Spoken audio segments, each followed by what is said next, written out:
It's been a crazy weekend. It's been a successful weekend, and the weekend isn't quite over. Dodgers have played 3 out of their 4 with the Diamondbacks. They've won 2 out of 3. So much to talk about, good and bad, from all 3 of these games. So let's get in. Let's get live on Locked On Dodgers.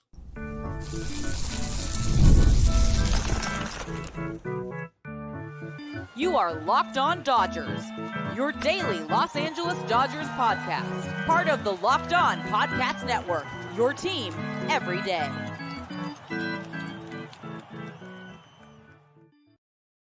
Hey, Dodger fans, this is Locked On Dodgers, part of the Locked On Podcast Network, your team every day. Thanks to our everydayers for being with us, making Locked On Dodgers your first listen every weekday morning. And thanks to those of you who are with us live here on Sunday evening.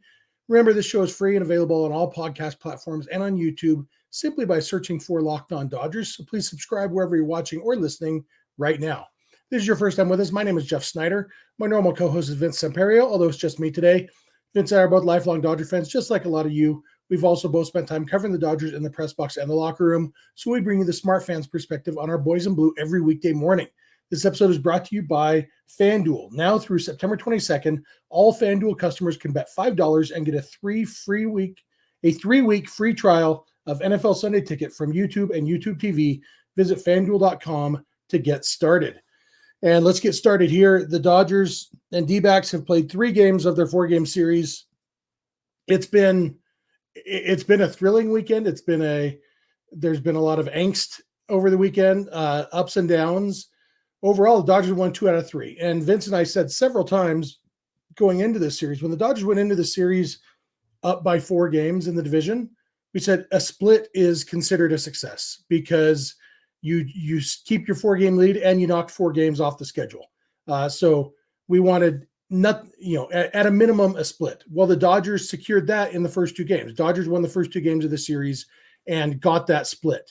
Now, once you get the first 2 wins, you start to get greedy and say, well, how about a sweep?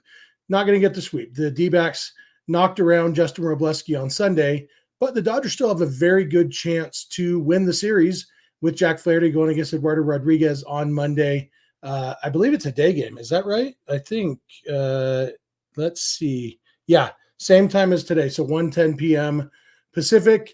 Thankfully, it won't be on Roku TV like today's was. This, you can watch it with, real announcers and all that stuff.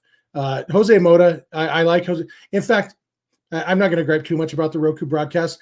I didn't have any issues with anything that anybody said. My issues were just 2. One, the broadcast itself, especially when they were doing the in-game interview with Geraldo, whatever, Perdomo. The split screen they did, even like I don't need a split screen. I don't need to see the guy who's talking. And maybe every once in a while I'll show him, but when the game is happening, I want to be watching the game. And but even with the split screen, the view of the game and the view of Perdomo were combining to take up maybe 60% of the screen. There was so much dead space, and it makes it hard to see the action. So I didn't like that. And the other thing is, I didn't have an issue with anything that the announcers said. I think they're both quality broadcasters. I cannot stand Steve Berthiaume's voice. It's something I can't even watch D-backs highlights very often because it's the way he pronounces all the names. Corbin Carroll, Lourdes Gurriel. Like I just, it's not for me. And I'm sure Diamondbacks fans love him. I can't handle it. He's not my least favorite because Grandpa Simpson down in San Diego, Nando. That'll never be for me. But I had a hard time with this broadcast. And combine it with the game sucking. I wish I had just taken a Sunday afternoon nap instead of watching the game, but I did watch the game. But all in all, it was a successful weekend for the Dodgers on the field. Like I said, they won the first 2 games. And you had big performances from a lot of guys. I guess first thing I need to talk about is on Saturday, if you remember, if you're an everydayer, you remember before the season, I predicted that we would get back-to-back homers from Ohtani, Freeman, and Betts in some order twice this season. It took until the last day of August, but we finally got our first one to start the game on Saturday. Ohtani homered on like the 9th pitch of his at bat, then Mookie homered on the 2nd pitch of his at bat, and then Freddie Freeman homered on the first pitch of his at bat. So Merrill Kelly didn't give up any homers in his first 8 pitches, and they gave up 3 in his next 4 pitches. That was awesome. And then, of course, it being this series, Gavin Stone immediately gave away that lead. Dodgers got the lead back, gave the lead away, got another lead, gave it away, and eventually got the lead in the top of the 9th inning to stay on a huge hit by Tommy Edman. You guys know this isn't a recap show. We have the postcast hosted by Pete Fox over on Locked On Sports LA, where he, after pretty much every game, he does like a recap. This isn't really a recap show. I'm coming into this assuming that most of you watched most or all of the games this weekend. So I'm not going to tell you what happened as much as talk about my thoughts on what happened.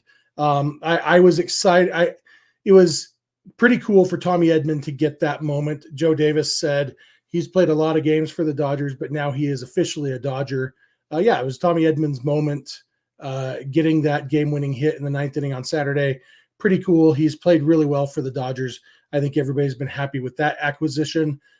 You can quibble with the DBacks pitcher, what's his name? Martinez, throwing a splitter when he's throwing 103 miles an hour. But, also he had thrown 3 or 4 straight hard fastballs, and Edman had, he swung and missed at the first one pretty badly, and then he fouled one off, and then he took a good one. And so, it's reasonable to think, okay, well, maybe I need to get him off the fastball a little bit. I suspect he didn't intend to throw that splitter as in the strike zone as he did. And credit to Edman, he got ahead of it. But he got the bat on the ball, which is one of Tommy Edman's greatest skills, is putting the bat on the ball. And then he got it into the outfield, scored 2 runs. Pretty awesome. This segment, I'm just going to talk about like the offense and the good moments. Freddie Freeman went 4 for 12 in the series. He had a couple homers. He had a double, I believe. Looked really good after missing the whole Orioles series. It was awesome to see Freddie in his first at bat on Friday get a home run. His first at bat on Saturday get a home run.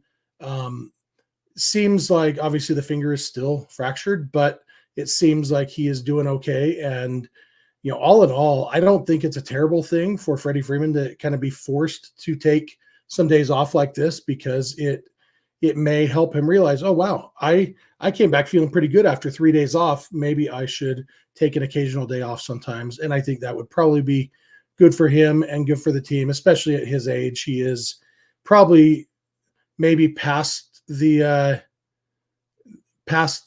age where he can necessarily just play every game. He's probably getting to that point where he doesn't need to take an occasional day off. J-Bear asks, is it different on Roku app than on the MLB app? I watch it on the MLB app too. I don't have a Roku anymore. I used to be a Roku person, but now I'm an Apple TV person.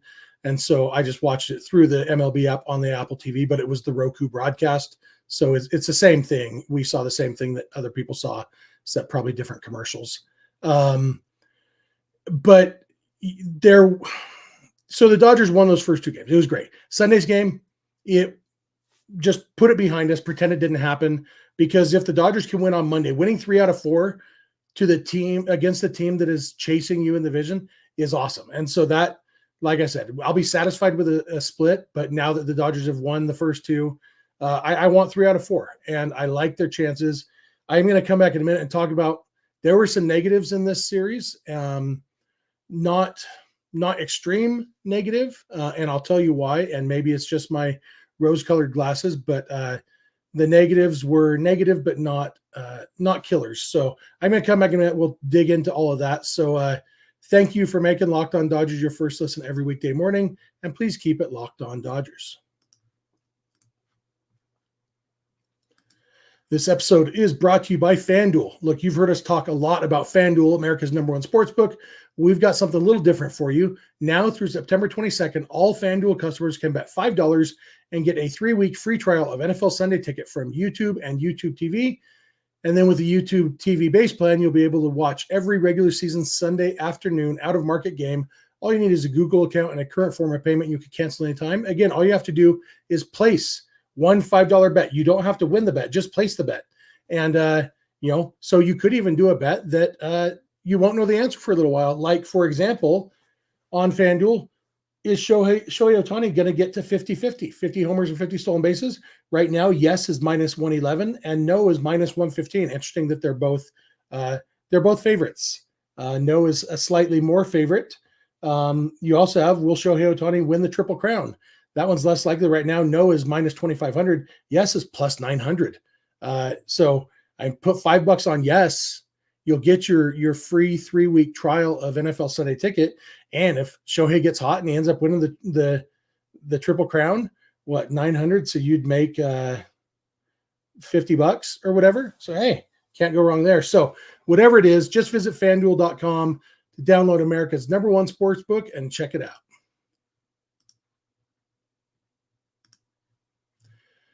Hey, I am back. Thank you for making Locked On Dodgers your first listen every weekday morning.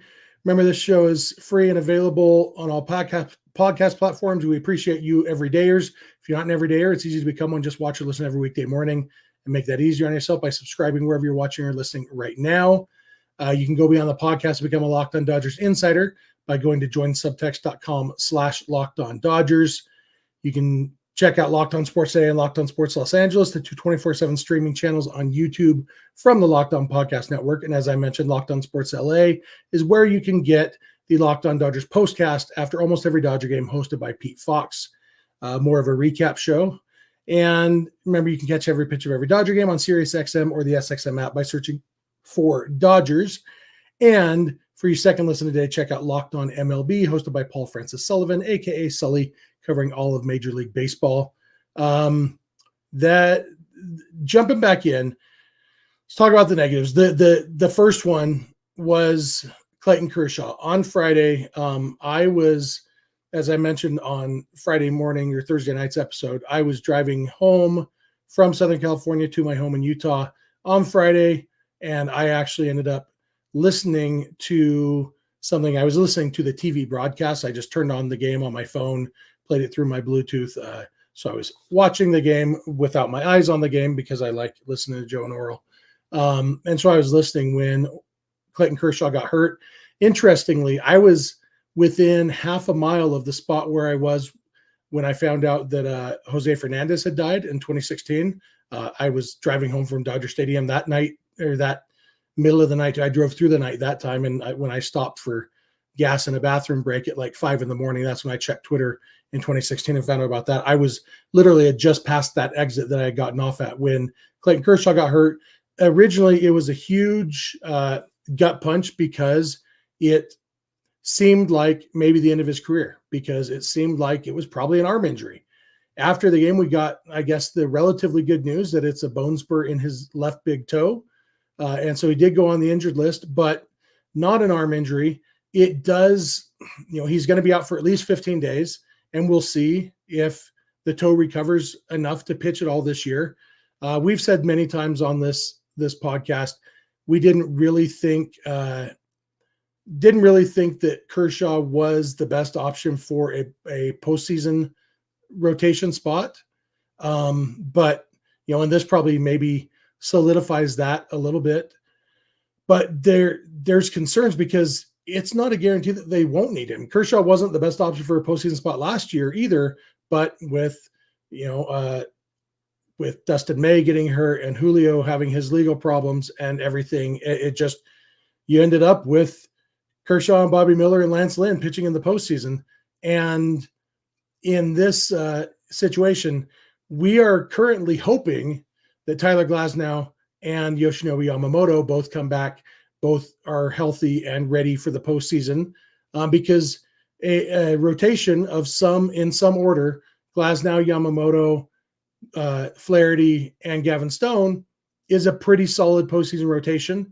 And then you don't need some of these other guys. And then you do have Bobby Miller and Walker Buehler, who are trying to make their cases to at least be, long relievers or piggyback type guys, especially if Glasnow is only built up to 4 or 5 innings, then maybe you do need a piggyback. We'll see what happens, but it's not out of the question the Dodgers might need Kershaw just for sake of bodies. But I think that would be bad news anyway. If the Dodgers got to the point, just like it was last year, it was bad news that the Dodgers needed Kershaw to be one of their top starters in the postseason.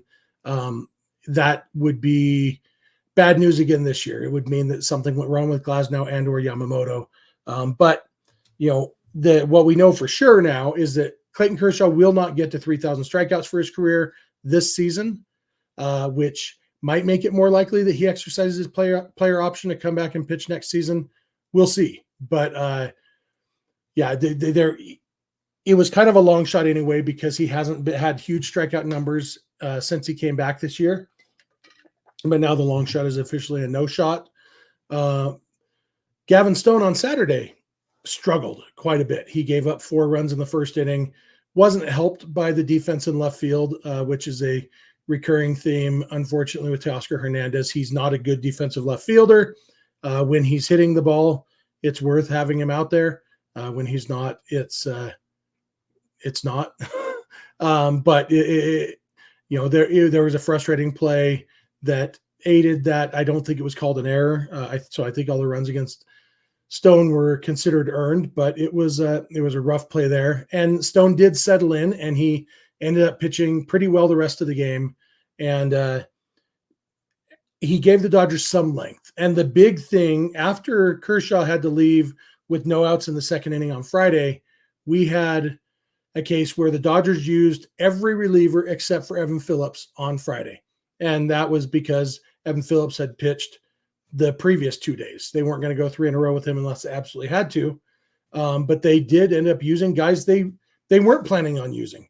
Anthony Bonda, despite the fact that he pitched 1 inning and gave up 4 runs, he was kind of the player of the game there, because Bonda was overworked. He was tired. He shouldn't have been in the game. They didn't want him to be in the game, but they didn't have a choice. And he came in with a 9-4 lead, and he walked out with a 9-8 win. And you know what? We'll take it. And then the good news is on Saturday, the Dodgers were able to get by with only using Evan Phillips among the guys who had been on their roster the day before, because Gavin Stone got through 5, and then Brent Honeywell, who got called back up, he gave him 2 innings, and then Ben Kasparius pitched the 8th inning, got his first career win, because the Dodgers, again, Tommy Edman drove in the 2 runs of the 9th inning. Evan Phillips came in and got the save. And then on Sunday, they didn't end up using any of the relievers who had pitched on Friday or Saturday, because Justin Robleski, after imploding, giving up 8 runs in the second inning, he ended up getting into the 6th inning, and then they used Michael Grove, and then they used Kike Hernandez.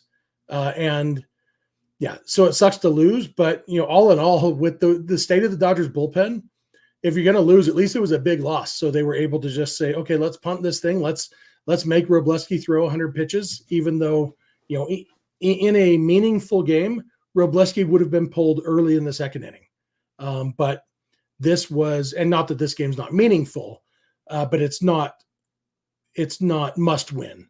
And I'm sure Jerry Hairston might have thought it was.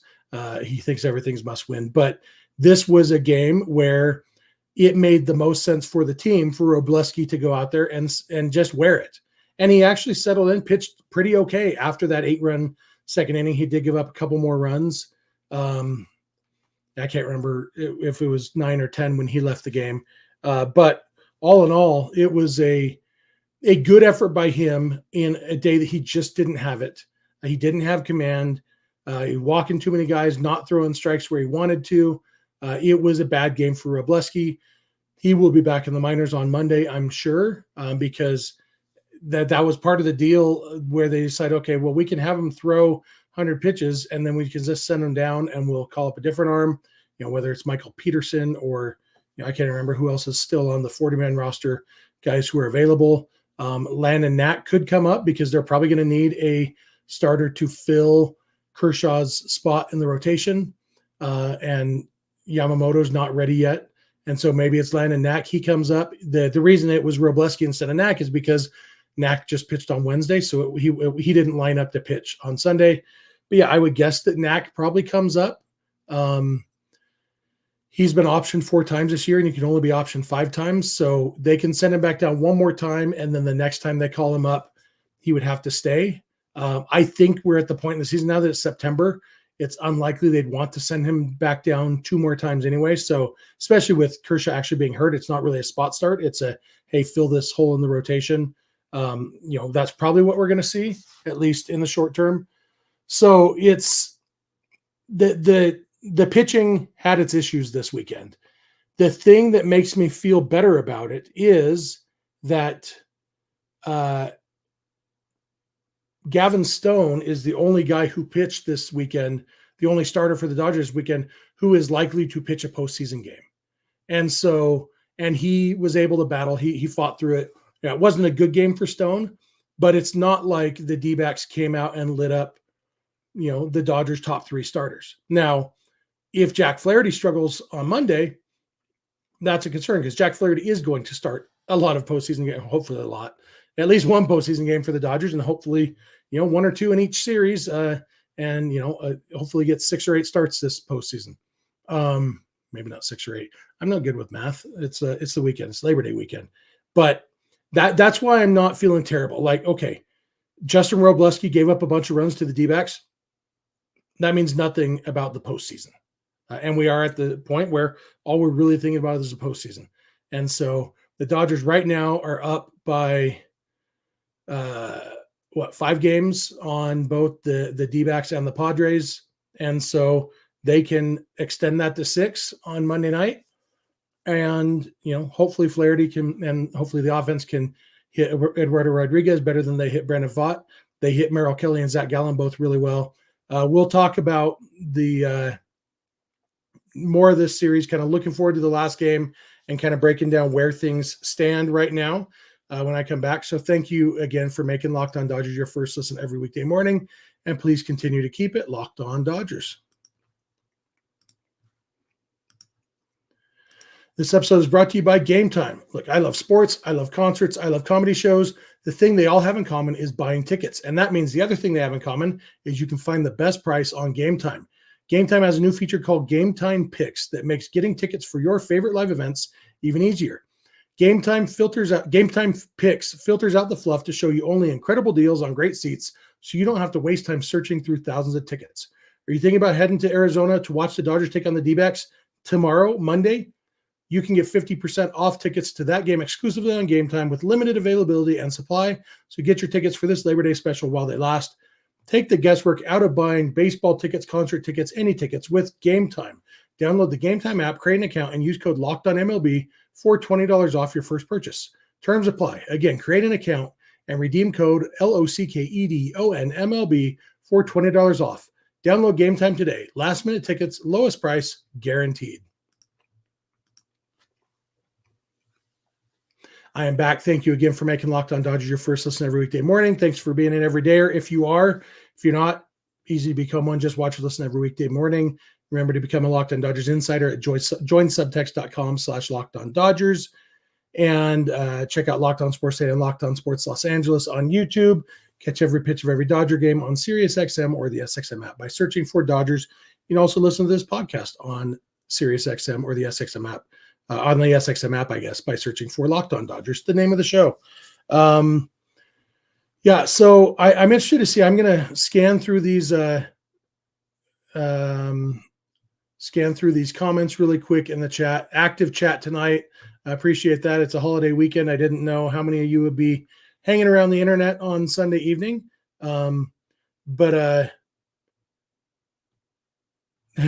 Nando comments, not going to say anything that Dave Roberts got Joe Kelly injured. No, I'm not, because Dave Roberts didn't get Joe Kelly injured.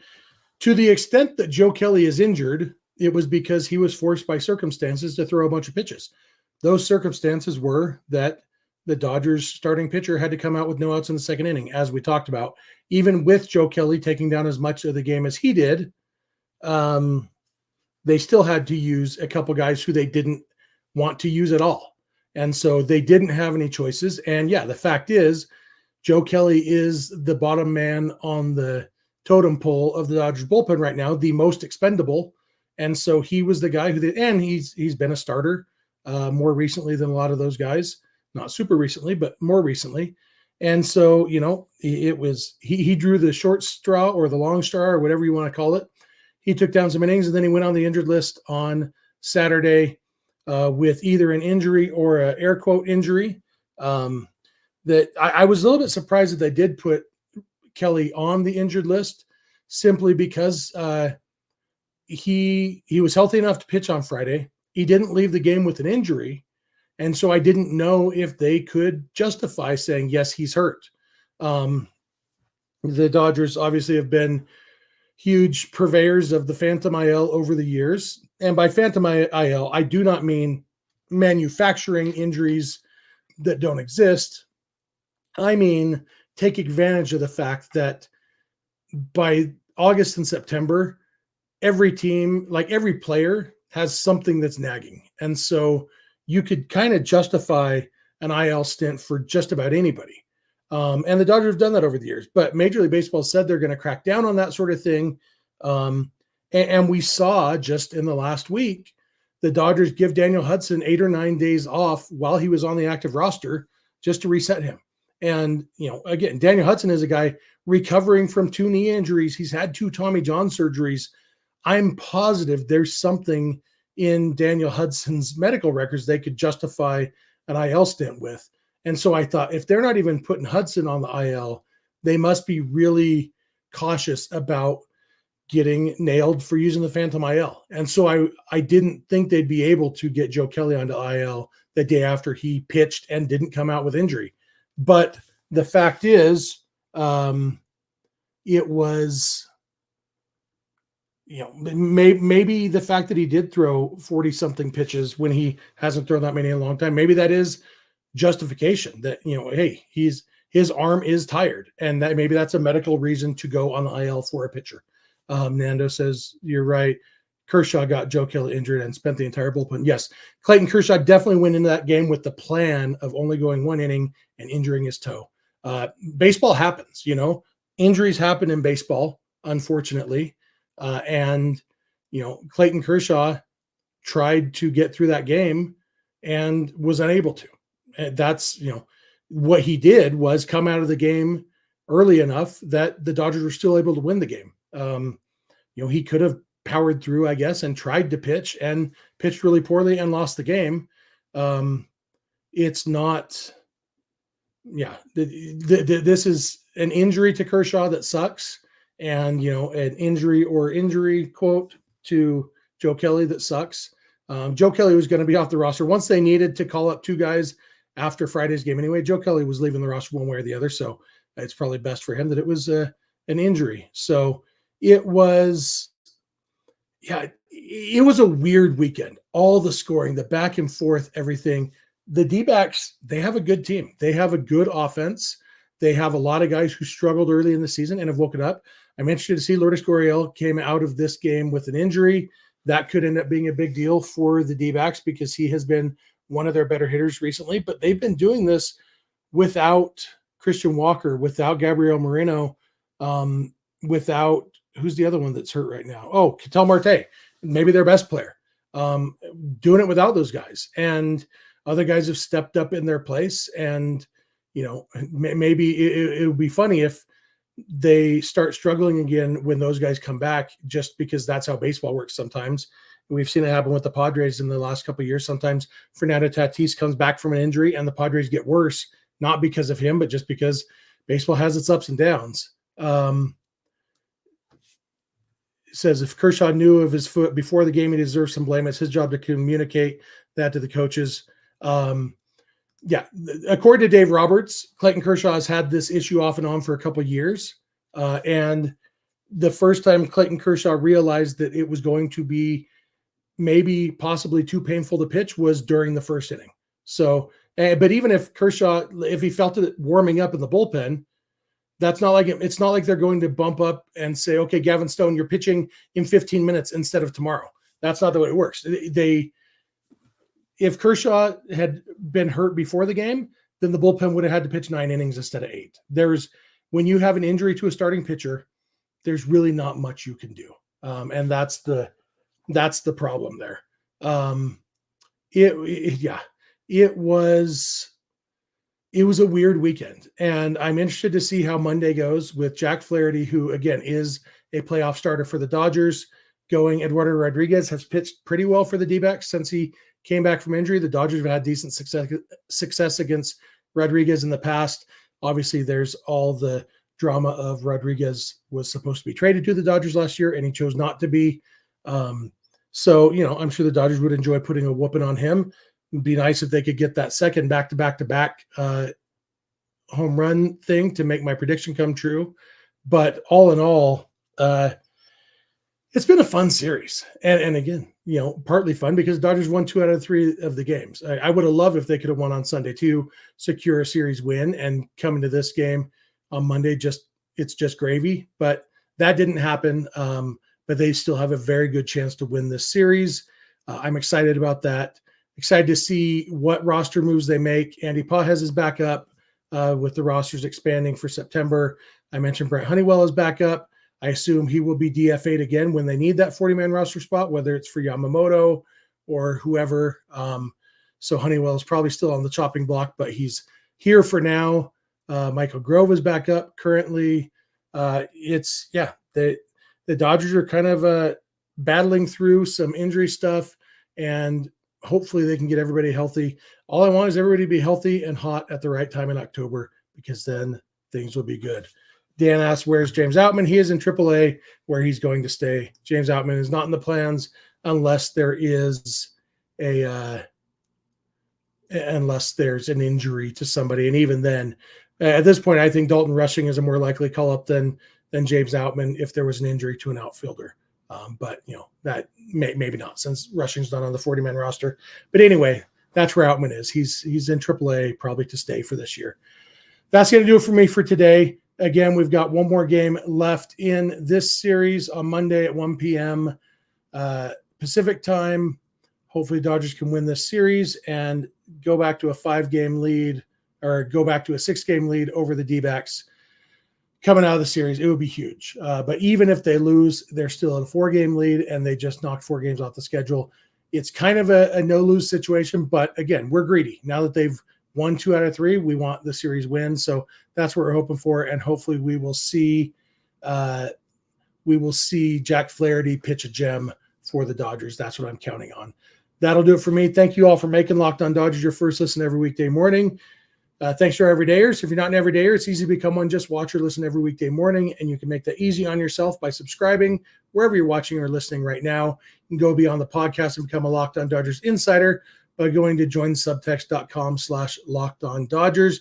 Text directly with us. It's just a few bucks a month with a free 14-day trial. Check out Locked On Sports Today and Locked On Sports Los Angeles, the two 24/7 streaming channels on YouTube from the Locked On Podcast Network. You can follow us on Instagram, Twitter, and TikTok at Locked On Dodgers. Vince is on Twitter at VinceSense91. I'm on Twitter at Snydog, and both of our DMs are open there. You can also email us, lockedondodgers@gmail.com, or send us a voicemail or a text message to 323-863-LOCK, 5625. We are here every weekday morning, and we hope you'll be here with us. When you get in your car or sit on your couch, tell your smart device to play podcast Locked On Dodgers. And remember, you don't have to agree. You just have to listen. We'll talk to you tomorrow.